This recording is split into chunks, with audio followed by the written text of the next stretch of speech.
my Wi-Fi. It's been going pretty strong so far. Dude, we're live, boys. Let's So go. the mic is hot. So today Let's we got a go. couple extra people on. I'm sure everyone is. Gino just flew to Europe, so he's actually sleeping right now, like the princess he is. And I'm actually out here in the woods camping. So we got Hey. all the boys on here to drop some knowledge about lead management today.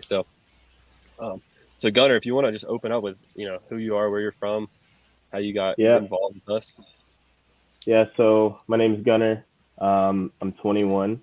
I got into real estate I'd say it's about 7 months ago, I believe. And I'm from Covington originally. Just moved up to Athens, the Athens area. And yeah, I found Gino on TikTok actually, and DM'd him back in 2020 because I wanted to get into wholesaling. I saw a bunch of stuff about it on TikTok, and then yeah, just started following him from there. And then September of 2021, um, I had just lost my job in construction, and so I was kind of struggling. Didn't really know what I was gonna do. I had COVID. My boss got COVID, so I was out for 2 weeks.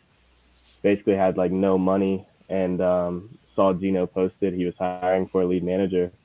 And at the time, I didn't know what a lead manager was, so I thought it was like a legit manager position.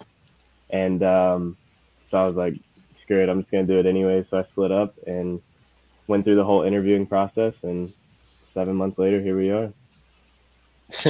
There we are. There we are. There So we are, baby.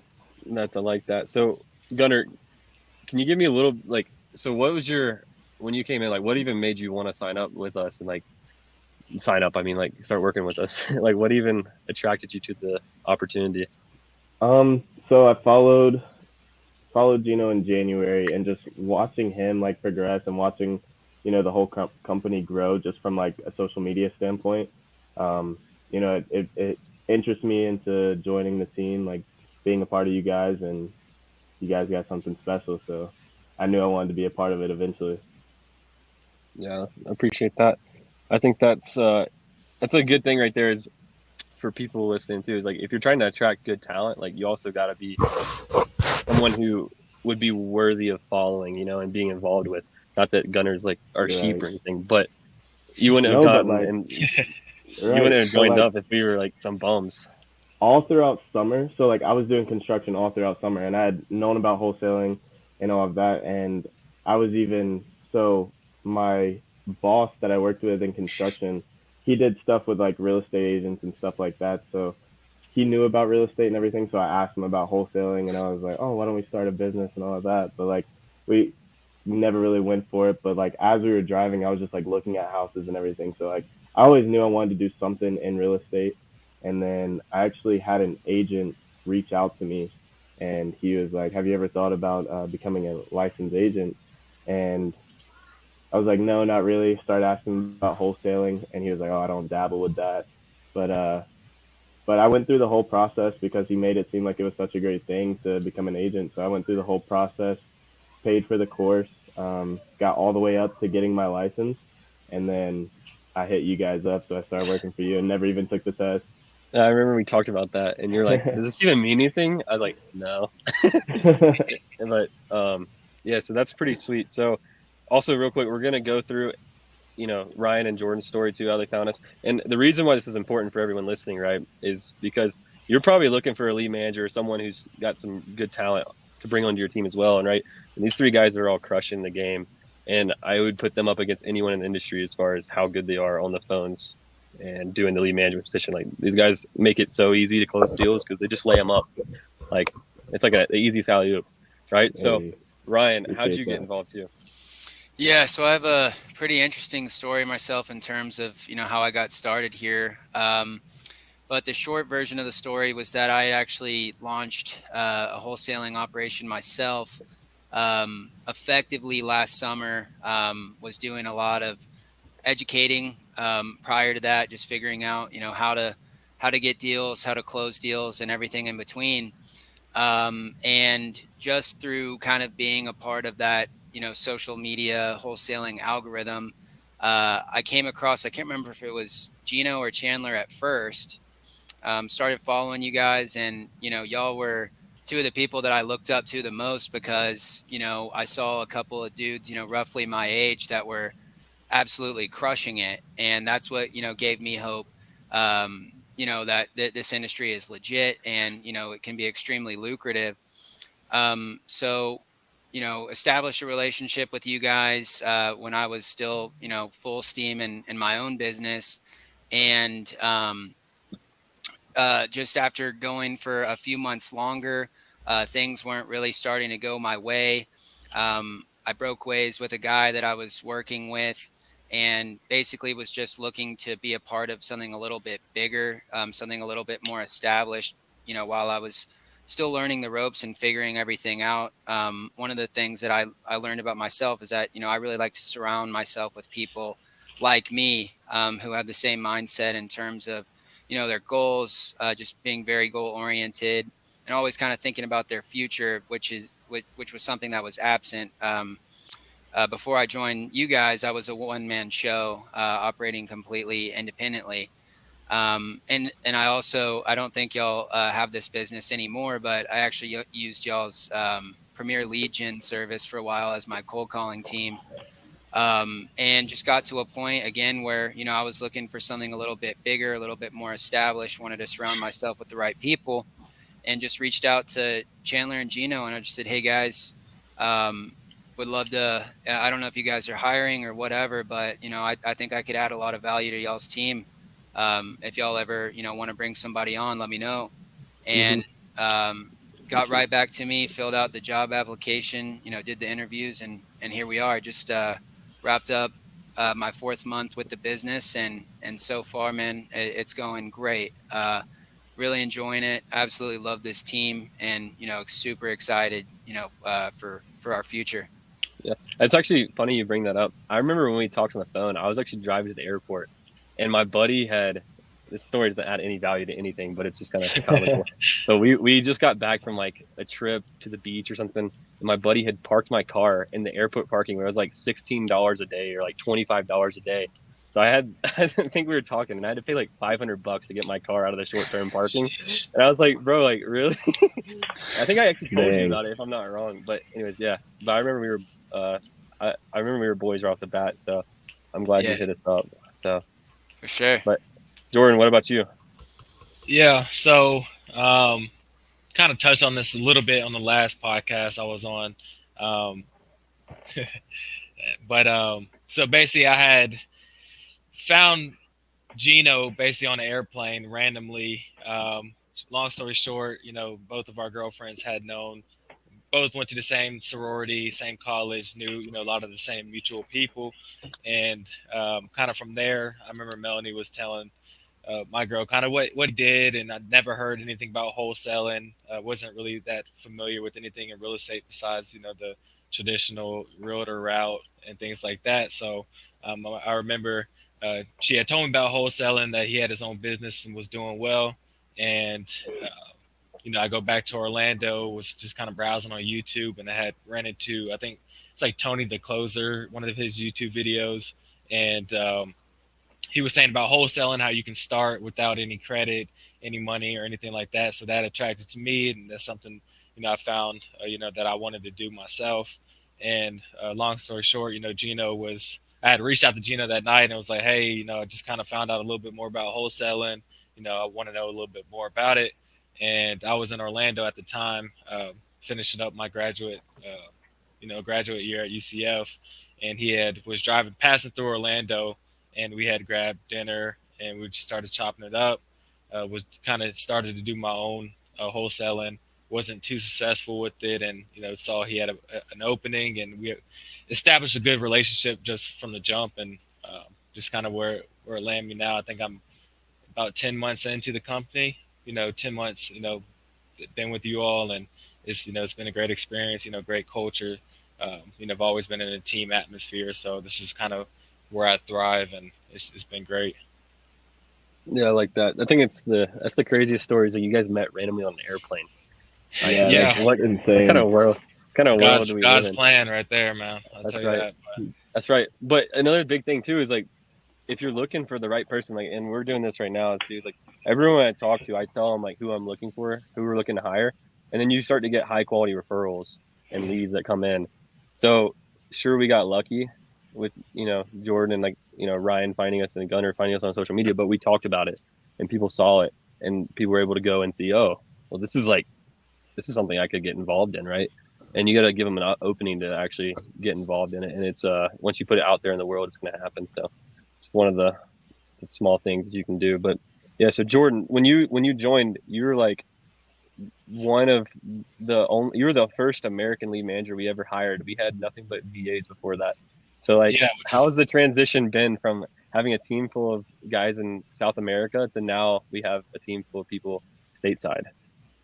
Yeah, and I remember when, first starting off, I think it was like Eric, Harry, and Jesse. Yeah. Good stories there, but no, it was. I mean, they eventually end up taking, doing different positions within the company or just no longer being with the company. And I had great success just coming in right away. Was trained up by Gino and Jared at the time, and they really gave me everything I needed to know to go out there and really, crush the game. And, after, a couple months and, we were able to get more American lead managers just from, like Chandler was saying, referrals and things like that. And, it's been really good. We built a great team of lead managers now. And, it's just been, it's something we're continuing to, still grow. So. Yeah. And real quick, before we really get into it, because I forgot we even hit on this, is like, what even is a lead manager? I mean, anyone can. I can. You go ahead, go Gunnar. I'll say it. So basically, we have our marketing sources and everything, and so the lead comes into the CRM, and our job is basically to call the lead and either qualify or disqualify them. So basically, what makes a lead qualified is if they have motivation and discounted price. Then it gets pushed further down the line to the acquisitions manager. But yeah, that's pretty much what we do. And if we disqualify the lead, it goes to a follow up, and we follow up with them a couple months down the road. Gotcha. And by pushing on to an acquisition manager, are you like setting an appointment, or are you just like giving it to them? Like, how does that handoff work? Right. So if the lead that comes into the CRM is the motivated seller, they have a discounted price. We push that to the acquisition manager as an appointment, and they ultimately get the contract. Gotcha. Okay, so cool. So you're setting up an appointment for them to give them an offer and go. Okay, I like that. Yes, sir. So, and again, I know I'm just asking you guys questions, but I want you guys to answer them. But so what do you think is the most important part? Because like you're prepping these people to get an offer to sell their house. So like, what's the couple of the biggest keys you feel like that separate a good lead manager and like a really good lead manager? I'm going to hop in on this one. I think the biggest thing for us is establishing credibility and rapport as quickly as possible. I mean, it honestly took me a while to even think about this on a serious level. A long time after I got started within the industry, is like when you're calling somebody who has no idea who you are and no idea who your company is, and you're asking them if they'll sell you their house over the phone. In principle, like that's a pretty crazy concept. So I would say the most important thing that you have to do from the beginning is establish credibility and rapport. One of our biggest points is setting expectations from the beginning, letting them know this is how we work, this is what it looks like to work with us, this is how these calls go, this is what our company does, this is where we're based, this is how many properties we're buying a month. We can provide links to our website to again prove to these people that we are a legitimate, credible company that knows what we're doing. So ultimately though, I would say the most important part of our job is, getting the seller's guard down, getting out of that spam territory. Again, we're somebody who cold called them essentially out of the blue saying, hey, can I make you a cash offer for your house? It's like, hold up, like, who are you? Like, so Right. that's what's most important to me for sure. Yeah, no, he definitely took the. Brian said exactly what I was going to say. I mean, I preach to them all the time. It's like, these are we're everything. We're I mean, we're a virtual wholesaling business, so to really build that credibility and have people really trust in what we're doing and deliver on our word is our main focal point of, I think if a lead manager can build that confidence and trust in the seller over the phone, then that's going to make them a really successful lead manager within this in this business. So I completely agree. So do you think like the expectations and letting them know how we work, that just kind of establishes that credibility that we're like a true company? Are there anything else? Is there anything else besides obviously extending websites and that kind of stuff that you feel like really like add into that, like being intentional about something else or anything else, or do you feel like those are the biggest points for credibility? um, I'll jump in, but I think really, I mean, having the script. I mean, Gino is a master at doing it. So I mean, all the sales training that he instilled in us in terms of how the script is laid out, how how we price anchor, how we do this and that, where you know we're able to get a lot of these people don't have asking prices or whatever the case may be. But I think our job, as lead manager and what our script has proved is getting as much information. That way we can, set the home buying specialists, acquisitions up for success. So, really having good sales training is key. For sure, for sure. Jock asked if Jordan could come and train his team. My guy, Jock, man. Throw me Jock's a little Jock's, fee out, might help you out. that's right there, getting my man paid. So, what once you kind of establish credibility, what does the rest of the conversation look like with these sellers? Ultimately what Ryan said, just building rapport. And, we go through the script, we ask, condition of the property. From there, we see if they live in the property, they have tenants in place. And then from that point, we have to see if there's any other decision makers on the sell of the property. And then, get into motivation, see why they're looking to sell, and then get their price out of them and see if they're ready to make that decision today.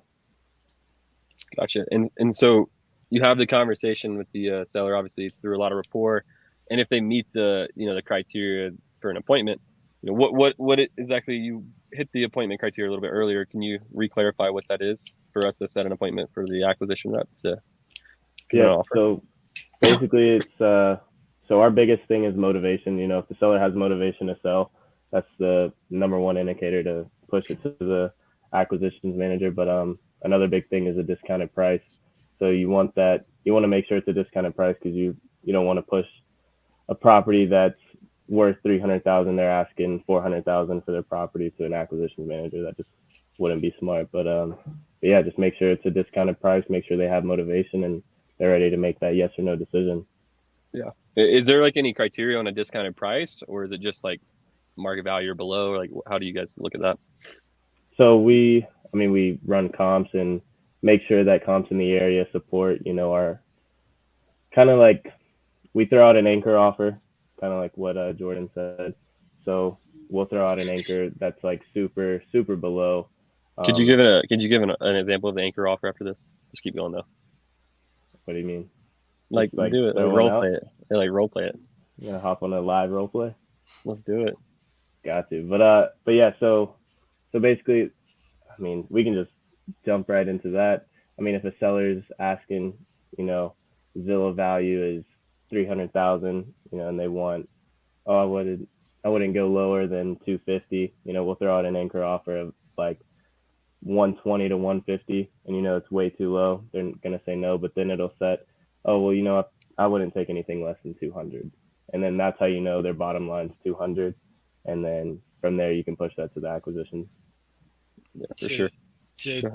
To go on that, I would say, main thing, you got to know how much you're wanting to make per deal, and I think we established that if if it's not this discounted, then it's probably not worth our time, especially listening on the market, all those fees, closing all those sellers fees and things like that.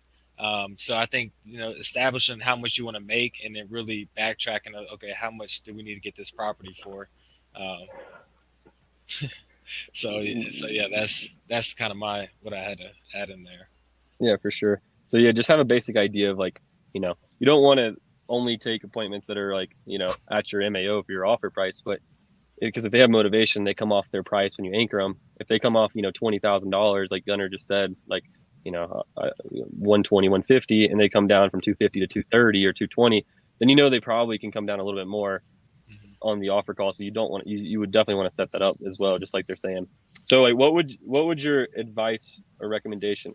Also, I think everyone knows that Gunnar's famous. So, but what would your advice be if someone's like on the fence about setting an appointment? How do you guys approach that situation? You're on the fence about this one. You're not quite sure. What are you guys doing? I would say if you're ever on the fence about whether or not to push an appointment, always push it, because the only way you can get deals is by making offers. So if there's no reason to not. If you think that there's a chance that it can turn into a deal, it's 100% worth the appointment. That's kind of a rule of thumb that we use as lead managers in our group. We've established that from the beginning is, if they have pretty solid motivation and maybe the price is kind of right on that cusp where you can't tell if it's too high or not, it's definitely, worth the push. For sure. I agree. Another thing on that note too is like if you guys have acquisition reps and lead managers, or if you just have lead managers who are setting you appointments, one of the things we do, and we started out, is having our criteria like a lot wider, and then just rating appointments good or bad based on the criteria, right? So that way you can give feedback and say, hey, this was a bad appointment because of X, Y, and Z. And then the lead manager or whoever's on your team can like get some feedback and say, oh, okay, that makes sense. I'll take that into account for the next time that comes up. And then you also give positive reinforcement for why it was good, and that's been something that helped us a lot too, as well, getting that dialed in a little bit. And it was another thing too is these guys are doing this every day. They're way better than me or Gino probably would ever be, because they literally do this all day long. This is what they crush. They crush it literally all day. So any questions you have when you're talking to sellers, please drop them down. They're going to be able to give a lot of value here. That's where the value is really going to come from. I can ask all the questions in the world, but they may not be relevant to you guys. So definitely drop them down. So the next question I really have would be more so like, you guys are setting appointments and you got started. Like, what do you feel like was the biggest shift from, because we did this thing in January where we did the performance reviews, and a lot of the things, one of the things we started tracking was the calls to appointment number and seeing how like efficient everyone was. And once we started tracking that, Jock wants the scripts. You want a role play, or do you want that dropped in the bio? But once we started tracking some of these numbers, everyone's efficiency went like substantially up. Like, so what do you guys think was, like, for example, like I think Jordan, you were at like 70, and then you were at like 40 then the same month. Gunnar, you were at like 120, then you ended up at like 45 or something. And Ryan, you were at like, I think you were right around the same. I don't remember exactly what your numbers were. I actually think you had just gotten going when we started it, and you were at like 25 for the first little bit, and then like around 40. Yeah, you were like hella low.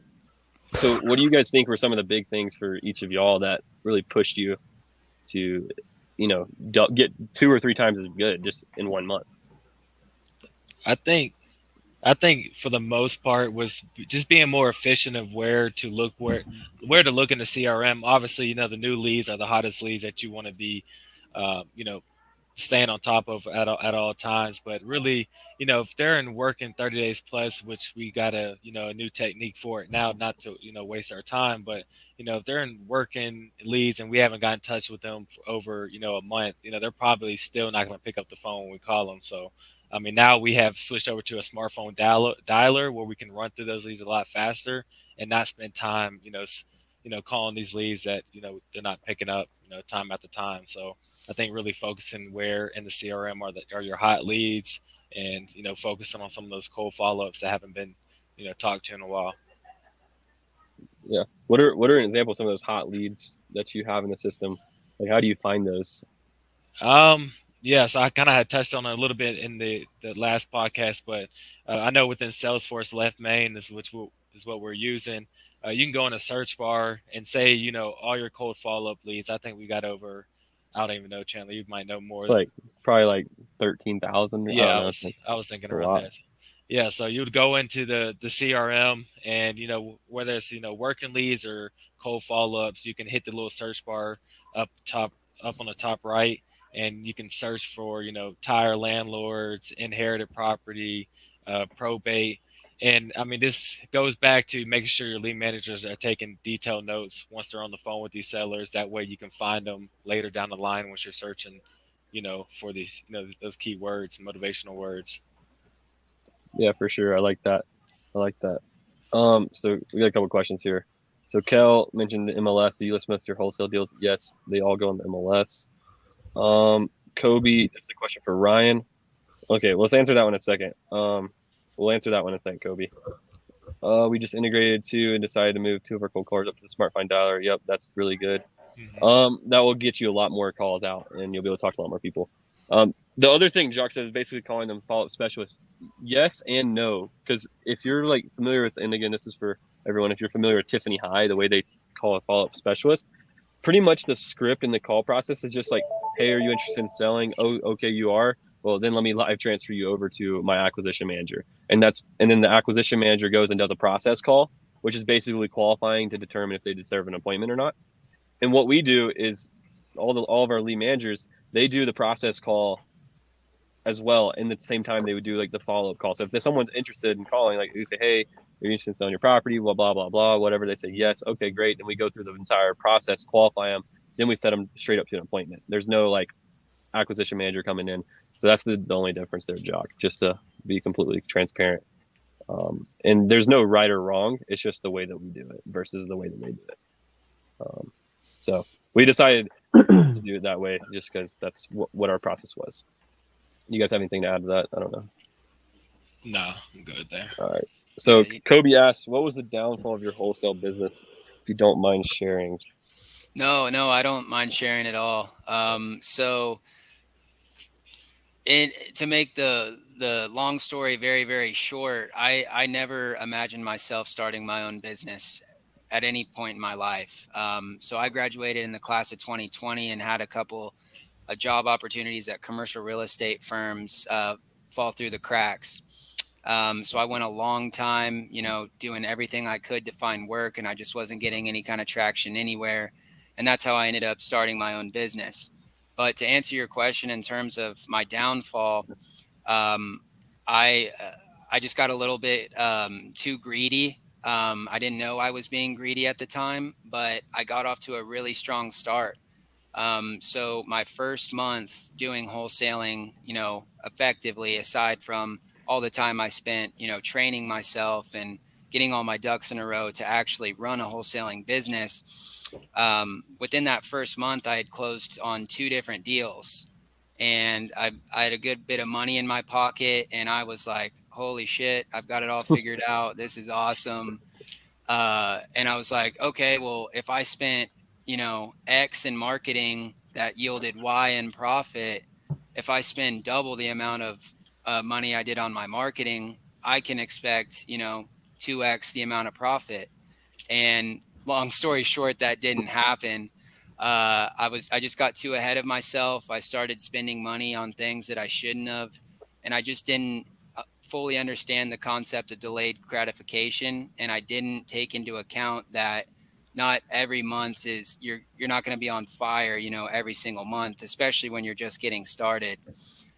So yeah, the ultimate answer to that would be I just burned through my capital way too quickly, and I didn't take precautions of, okay, what happens if I spend all this money and I don't get the results that I'm expecting? Mm-hmm. So I was just a little naive overall. I do have a question because this is a super valuable like learning thing for anyone at any level of business. What, like when you said I was just going to spend twice as much on marketing at twice as much, in theory, to a certain point, like you probably could have done that. I don't think that's completely naive to believe. Depending on like how far into the diminishing return cycle you could have gotten, but that's a whole nother complicated topic. But how much like reserves did you had? Like, so like you doubled your marketing budget. Like did you have like 3 months, 1 month, 5, 10, like what was your like reserve period for the marketing spend? So I really started with, out much money in my pocket. To just be fully transparent, my first job after graduating from a credible university with a degree in finance was I delivered pizzas. So I literally didn't have much money to work with. And those first 2 deals that I got closed within my first month. One was from driving for dollars. One was a list that I pulled from batch leads. It was like a pre-foreclosure list and ended up getting me a deal locked up. So I think I had made around $25,000. And, I just invested in this course that was going to teach me how to scale my business. I started paying virtual assistants. I brought on a new team member that I was paying on the side to, basically while I was teaching him and while he was, the original plan was that he was going to handle the disposition side of our company and I was going to handle acquisitions. So all these things just kind of stacked up on top of one another. Started, buying a much bigger list, and those skip tracing fees can, creep up on you for sure. So basically I was just trying to scale too fast. I was trying to operate a 6-figure a month business that wasn't ready to do those kinds of numbers. So those operating expenses, man, they can really, really, really creep up on you. So my biggest piece of advice to, people just getting started, maybe you've done your first 1 or 2 deals, would be to, don't be afraid to kind of tap the brakes every once in a while and understand that the best things in life come with a lot of time. You can't expect crazy results overnight. For sure. You just got to make sure you're safe, because it sounds like, I mean, if you just knowing roughly how much all that costs, like it's not cheap. So like if you don't have 5-6 months of runway, it takes, when you spend $1, it usually takes about 3 months to get $1 back. So let's say that you even just mess up one of your opportunities because you're newer, then you might have to wait 6 months to get money, to get paid. So just make sure you're not over leveraging yourself on, if you're spending, $5,000 a month and you got 25 grand, well, you got 5 months. So you got to make something happen within, you got to get a contract signed within, 90 days. Otherwise you might be up a creek without a paddle.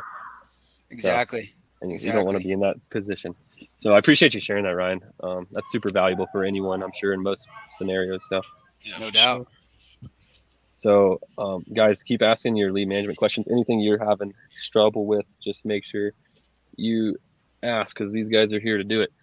So Gunnar, I know Jordan had mentioned his was focused on calling the right leads in the system and focusing your time in the right positions. What were some of the things that you felt like you did that helped work for you to improve? So back in January when we did the performance plan, I think me and you talked about my call reviews, like listening to calls, and that's a big thing that helped me, learning how to dig deeper into motivation and how to determine if they'd be the best fit for us. And once I did that and I saw where I was at, I was like, okay, I got to get out of this slump. And I think I was at 90 calls to an appointment or 100 or something like that. And then my goal was to listen to as many calls as I could out of work, just so I could be better at work. So I would listen to at least 1 to 2 calls a night. And then I would write some things down. I would implement everything that I wrote down into the next call. And then from there, my number started dropping. So I was at 100, and then I was at 70. And then from 70, I was at 60. And then from 60, I was at 50. And everything was adding up. I was getting contracts. My numbers were dropping. Everything was going good. So listening to my calls helped me a lot in terms of getting better. Because I think this is an important thing, because one of the questions we asked is what do you think, you put a goal down, and I remember your goal was 70 calls per appointment, and you're at 100, like you said. And I asked the question, what do you think stands between, what's the obstacle keeping you from doing that? And you told me, I know what to do. You just need to do more of it. And I think what you hit on is you just didn't know how good you actually were. And listening to your calls, because it sucks. I used to watch myself wrestle all the time. And like, I'm like, dude, I'm so trash. Like, I can't believe I won that match. Like, but 'cause I knew how good people were, but I like didn't realize how trash I was because of you just don't know until you know. So I'm glad that was able to work for you. But what were some of the things you said? Getting deeper into motivation. What were some of the things you found out through that process that kind of like that you weren't doing, and then you started doing it and you started seeing immediate success? So basically, back in January, I was kind of just like going through the script, just sounding like a robot. I was just like asking, okay, so what had you thinking about selling? Oh, market's hot. Okay, so what kind of price were you hoping for? And it would just go straight into that. And then so basically, I can't remember if I sat down with you or Jordan, but basically, it might have been Harry too. Can't remember. But it was basically just dig into it, just ask as many questions as you can, try to figure out their deep down true motivation, because anyone could say, oh, the market's hot, because they don't want to talk to you. You're not building that credibility, like Ryan said, and you just sound like a robot on the phone. So just building that conversation with them, and just ultimately getting out that motivation, and seeing what their true reason in wanting to sell is, because they wouldn't be on the phone with you if they're not interested in selling. Yeah, I like that. So just dropping that guard down and being able to ask questions, you get an actual answer, not just some hitting a wall. Exactly. I like that. So we asked what are our lead manager metrics and why. So if anyone wants to answer that. Yeah, I can. I'll dive into a little bit. Key metrics, I guess, in like a KPIs and kind of like what we track. Yeah. Okay. So I mean, on a daily basis, we're tracking obviously how many calls our lead managers are making a day, making sure that they're being productive throughout the day. Number two, appointments, which is the main reason we have lead managers is to set up appointments for our home buying specialists, acquisition managers. So those two things we do. A new thing we implemented was calls over 4 minutes. So any call that ends up going over 4 minutes, we review of why did we have it, and why was it not set as an appointment. So did we not disqualify fast enough, or was this maybe a missed opportunity that we missed over that should have been an appointment. So we review those calls and figure out hey, what are some red flags that were thrown out that we should have caught on earlier, or hey, we probably need to set this one up because there's some potential here. So I think those are three main ones that we track. Obviously, new leads claim just for competitiveness, and I think that's really it. I don't know if y'all had anything else y'all wanted to add on that. Pretty much hit it. Also, we're tracking how many conversations we have. We shoot to be at 25% or better, just to make sure, again, A, that our phone numbers aren't flagged as spam, but B, just to make sure that we're spending time calling the right people, making sure that we're calling people who are interested in selling their property and people who are actually going to pick up the phone. So the conversation, so you said 25%. So what exactly does that mean? Like 25% of calls are answered, or like what, like, can you clear that up? Yeah, basically 25% of the people that we called that day picked up the phone, said, yes, I'm so-and-so. And that you had a conversation, no matter if it turned into an appointment or not. Basically picks up the phone, acknowledges they are who we anticipated that they were, and either they were qualified or disqualified. Yeah, which is a great metric, because a lot of people like look at calls, right, and that's their end all be all. But if you make 100 calls and talk to one person, like, did you really do anything? The answer is probably no, unless you got an appointment from that guy. So what we do is we want to have as many conversations as possible, which means we probably make less calls than a lot of people. Like, we probably, like, you guys would make 60, 70 calls a day, I'd say. It's like somewhere in there. And but you talk to 18, and then you set probably 1.5 appointments a day. So like, you guys, like, just because you make calls doesn't mean you're actually doing anything. So like, what's the actual goal? The goal is appointments. So we're trying to maximize appointments. And how do we do that? Is by talking to people and having quality conversations. So another thing too is, like, I want to really wrap this up in a simple manner. So like, anyone could just take something home, and like, if you want to track your own performance, is you have 3 metrics for any person. So you have what's their capacity. So that would be calls. and you could also say conversations in there, but we'll say calls because that's their actual true capacity. Like how many calls can they make in a day? That's usually going to revert to how many conversations they're going to have if you manage that right. Then the next part is what's their outcome. So you got capacity and outcome. Outcomes appointments, right? So how many appointments they get. And then the third one that we have is we track skill, which I would say is would be output divided by, or sorry, capacity divided by output, which would be calls divided by appointments.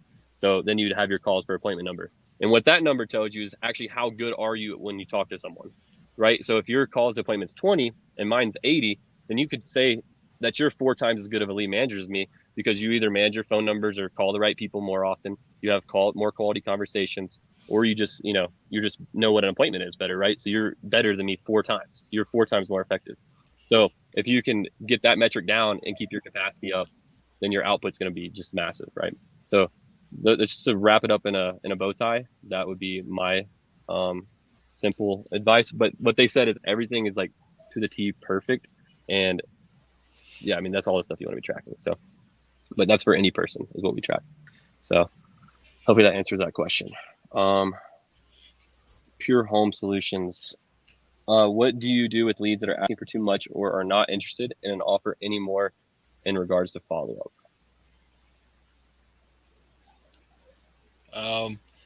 So with that, I mean, we really defining our kind of our process maps of what happens with each lead or kind of what qualifies to go in which bucket. So with those leads that are asking, way too much over market value, really have no interest in selling. Now we're, throwing those leads into a retail bucket where, we'll have, someone on the license side to be able to go through and kind of work those leads. And if, they're just not interested at all, we'll do a cold follow-up, push it out, 30 days. Because, situations change, just because they're not interested in selling this month doesn't mean that, 30 days down the line that they're going to be in a situation where they need us and need our help. So that's kind of what we do, for those cold follow-ups, retail leads. Yep. And those cold follow-ups do work. We have a bunch of contracts that we've signed or appointments that we've set from leads that are like 2, 3, 4, 5, 600 days old that are just, time situation changes. So, so hopefully that helps. Also, another thing too is I think for cold follow-up, it's like every 30 days we call them or text them, something like that, right? The drip is being sent out every 30 days. Yeah, got it. So something like that. So they're getting some kind of contact every 30 days. All right, Kel, do you switch your outbound numbers to prevent being picked up as spam? So like, I guess the question would be like maximizing that conversation rate. Like, what do you guys do to kind of maximize that? We've got a phone number for each day of the week, and every single day we're switching. And then obviously, after some time here and there, they'll get flagged as spam, but they usually last a good bit when you're using a different phone number every day. I have a question on top of this too. So I'm curious, do people do you ever call from a different number and like it's a problem when people like, oh, I didn't know you changed your number or like anything like that? Not really, honestly. No. You would think that happens more often, but for the most part, no. Unless maybe with a cold follow up and or someone you've been following up with over time, and say one day you call them from this number and the next day you call from that number, but if they don't lock your number in their phone, then I mean, for the most part, it's pretty fine. I think that's more so acquisitions to make sure that they have those set numbers. Yeah. I'm thinking about it too. Like if you got someone to where they save your number in their phone, then you probably set them to an appointment anyways. Right. For the most part, yeah. Or they're like a probate follow-up. It's like hot or something like that. Yeah, and sometimes I'll even make notes like call from phone number 7 or like call from phone 1 because I know that they have me in their contacts. So I want my name to show up when I call them. Yeah, I like that. Yeah. So you switch numbers every day. You guys call like good lists. Like, how do you like determine if you're, what about inbound? Yeah, it's another good question too. Is like, what about inbound coming from all those different numbers? I think Eric actually just came up with a new solution for this. I don't know if he rolled it out or not. I think go ahead, Gunnar. You got it. I think it's like if say I called from a number today and then tomorrow I had switched my number and they call that number that I called yesterday, it's still going to ring my phone number. Yeah. I think yeah. Eric has somehow, I don't know how he did it, but all our set numbers that we use throughout the week, he's grouped them in where, if one of those gets ringed, they're going to whatever number, they're getting routed to our Salesforce account. So there's never a time where we're not, taking that inbound call to us. Somehow, like, I don't know how he did it, but he did it somehow. I don't know. So, like, honestly, I wish I had a better answer, but my answer is just like hire people smarter than you so they can figure that stuff out. But use a reader. Yeah, I mean, that's going to be something like that. Like, I think in Salesforce, you can attach like multiple numbers to one user, and I think that's how you can do it. If not, you could probably Jimmy rig it where you put it in CallRail and like had like a bunch of different scenarios. Like if they call this number, like forward to these, or I don't know. I'm sure you can figure it out. So, but yeah, so that's my 2 cents on that. But what about like, let's say you change your phone number every day and you still have a bad connection rate. Like, what do you guys do at that point, or conversation rate? Just check and see if it's spam. If the numbers are spam, you're probably having a bad conversation rate. But most of the time, if the numbers are fine, people are picking up. Gotcha. Do you guys mostly double dial people or like single dials? Like, let's say a new lead comes in. I guess that's probably a better scenario. A new lead comes in. Like, what's the process for calling them? Double dial at least 2 to 3 times. You would be shocked. I remember Antonio, a guy that just got started with us. One of the biggest pieces of advice that I was telling him is double dial every single person that you call, and you will be shocked how many people will answer on the second time.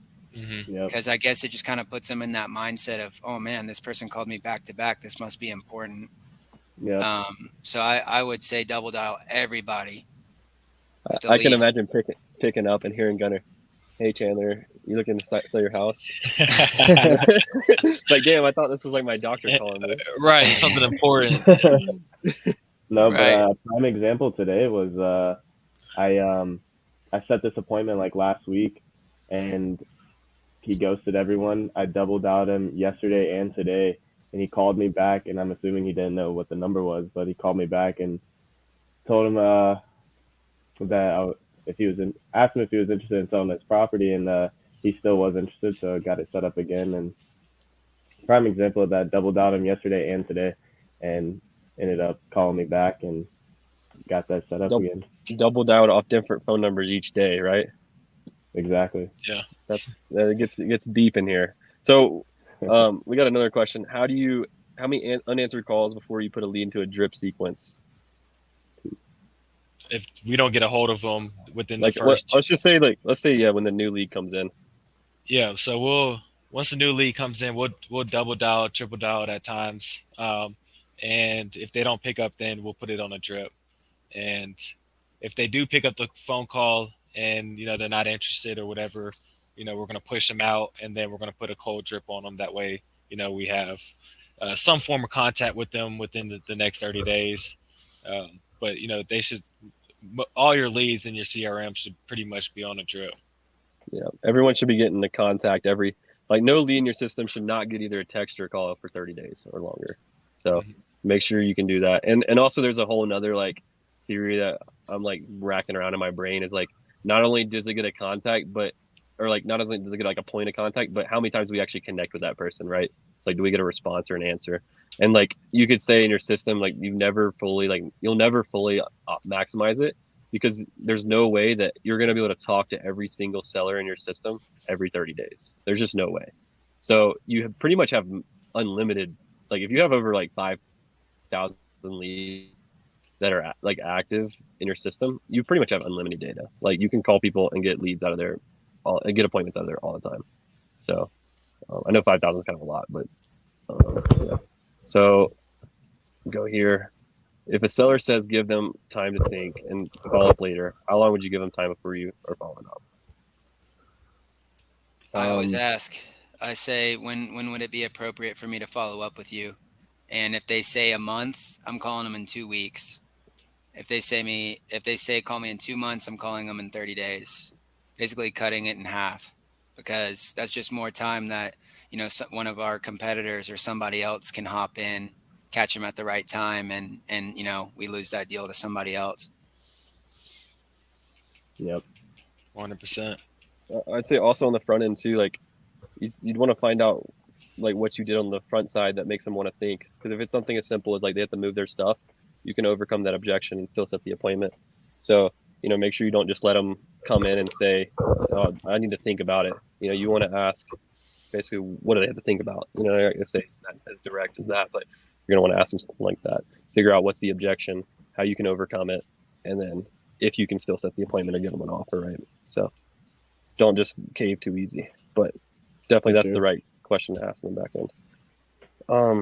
So we got like about 9 or 10 minutes left here. So boys, we've been going for a little bit. Do you guys have any, like, I guess I'm gonna make a couple announcements. And while I do that, you guys think too about anything you want to leave the listeners with. If they're starting lead management, they're doing it, they're trying to hire more people to do it, they're trying to outsource it, wherever they're at, right? Somewhere in that ballpark. But before we all do that, I want to make a couple announcements. So April 14th in Atlanta, we have our meetup. We're going to have Darren Dammy and Doug Hopkins, who they did 13.4 million, I think is what he told me, in Phoenix. And then I think in LA, Doug and them did like 18 million or something crazy. Like they did a lot, right? These guys did a lot of business. But they're going to be in Atlanta, April 14th at 7 p.m. in some place. I'll put the link in my bio. It's also on mine and Gino's stories, where you can go and sign up for the Eventbrite, and you guys can come on out. It's completely free. I would definitely urge you guys to come. These guys are crushing the game. They're geniuses. So I would definitely say be there or be square. But the address is in the bio. It's actually in Atlanta, so it's not an hour and a half away like it was last time. It's going to be somewhere near, like, I think it's West Midtown, if anyone's familiar with that, but I'm not really 100% certain. I got to look back at the address. So I think that's really it on the advertisements or things I got to say. So guys, what do you want to leave the listeners with? I'll jump in real quick, but I think the most important thing, especially in this business, is make sure that you're tracking everything, from your lead management to your acquisitions to your deals, just from every single aspect. And Chandler's the KPI god, so he loves all of it. So he's set some good systems in place. But I think really tracking how many calls to an appointment your lead managers need to make in order to be successful and push good appointments, and just staying consistent throughout. It's sales is hard. There's you gotta grind through and persevere. Not every day you're going to have a contract. Not every day, you're going to talk to a motivated seller, but you keep pushing forward. You're going to run into that person that needs your help. Yep, for sure. I like it. What about you? My Gunnar? biggest thing was, honestly, this is kind of, it's on topic, but kind of off topic. But what we do in the mornings is we do a morning role play. And back when I first started, I hated it. I hated role playing. I thought it was weird, and it was just super uncomfortable for me. And as I started doing them more and more and like push myself to get uncomfortable and push myself to do them, I realized that starting off in the morning with a role play, getting that role play out of the way and overcoming that, like throughout the day, I would set 1 to 2 appointments. That's just a conspiracy that I have, that whenever I do a role play, I have a much better day. We'll get you role playing every day now. That's right. That's right. That's what helped me a lot too. That's a whole nother topic we didn't even hit on, because role playing is like super crucial to role play actual scenarios that go on and be very intentional with your topics that you're role playing, which we can touch on after Ryan leaves his last words. It can be our last word, can be role play. So Ryan, what's your last thing for the listeners? Man, one of the sayings that stuck with me for a long time now is the money is in the list, but the fortune's in the follow-up. So like kind of how Jordan was saying earlier, like just because you talk to a lead today and they're not interested and they want above market value, for all in 2 months, their situation might entirely change. So if you put the time, effort, and money into getting that lead, just because they tell you today, no, I'm not interested, or just because they're not a fit today, keep that lead in your CRM, keep following up with them, because again, people's situations change every single day. People's houses get, beat down, deteriorate every single day. So I think one of the cool things about our industry is that every single day, more and more houses, are becoming distressed, need a lot of work. So again, just the follow up is the key for sure. So yeah, just take following up as seriously as you can. Yep. A lot of that you can automate as well with like text and that kind of stuff. And then you can search through like for those key terms, like what Jordan was talking about a little bit earlier too, like eviction, inheritance, downsize, divorce, whatever, right? All those different words. And yeah, I definitely agree. One of our biggest deals we ever did was from someone who came in. They wanted they wanted market value, like a normal lead. And then they called us like 3 months later, and then we bought it and we made 70K on the deal. And because their situation just changed and we had a lot of rapport with the seller, and she trusted us to get the job done, and she's who we called, or we are who she called. And not to say that someone else could have gotten the deal, but like we said, if we could have followed up with her, maybe we would have gotten on outbound instead of the inbound. But again, rapport, be the person they're going to call back. Don't let someone else be that guy. So we got a couple questions here before we roll. I know we want to hit role plays, but actually we can just answer these questions. So Kel, last question: can I get on the buyer's list, assuming your deals are sold? Honestly, our deals are all sold on the MLS. I mean, we sell them at to be honest, anywhere from 90. I would say average, we sell them at market value. So if it's worth 300, we sell it at 300, with the market being so hot. So I mean, sorry, but I mean, you can be added to our buyers list. You just won't buy anything. Honestly, we were able to pay sellers 85 to 90% on some deals, depending on the size, the price of the home, just because we want to make, we want our goal, our numbers, we want to make 37,000 on the deal, on the property. And, if you buy a $400,000 home, that's 10%. You're basically just a high paid realtor, right? So that's kind of how we're looking at it. So Kobe Jefferson, how often would you follow up with a not interested lead? So, I mean, go ahead, Gunnar. I'll let you take it away. I was gonna say, I mean, if they're not interested, I mean, you still want to go through the script, ask, what their motivation is to sell, and get that price out of them. I mean, if it's a discounted price, but they just don't have motivation to sell and they're not interested, I'd follow up with them at least once or twice a week. Not twice a week, maybe once a week, just to see if anything changed. And eventually they'll probably come around, or they won't. To kind of, yeah. So I mean, with that, I mean, if they're not interested, I mean, obviously we're pushing out 30 days.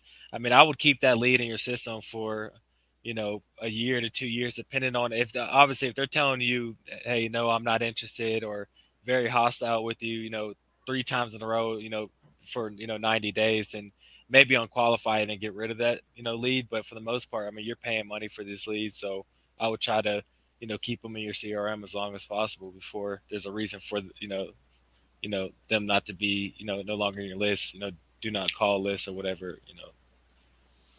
So yeah, if they're giving you one of these, just maybe move them to unqualified. Right. Otherwise, just, keep bugging them. I think someone says I'll call them until they get a restraining order or I get a contract. So I don't think I don't think you quite go that extreme, but you know what I mean. So yeah, I think it was a good episode. Hopefully you guys got value. Drop any questions you guys got below on the recording. If not, where can they find you guys on Instagram if they ever do want to ask you questions about what we do or what you guys do? Obviously, they're going to give you all the game possible. So, yep. So my Instagram is just at Gunnar Morgan with 2 N's, and yeah, you can follow me on Instagram. Is it Morgan with 2 N's at the end or 1 N? Yeah, 2 N's. Got it. What about you, Ryan? Yeah, on Instagram, I'm at Ryan1Brennan.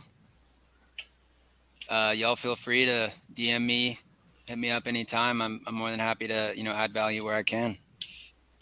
What about you, J Doggy? Kill me with that nickname. You can at 2_Jordan Hayes. And Jordan Hayes. Yeah. That double underscore lifestyle, man. You and Gino are living something special over here. Come on now. All right, But yeah, boys. feel free to reach out. It was a good episode for sure. Yes, sir. Appreciate y'all. Yeah. See y'all, Appreciate boys. everyone watching. Appreciate y'all for coming. Take it easy. See you next week. Peace. Peace.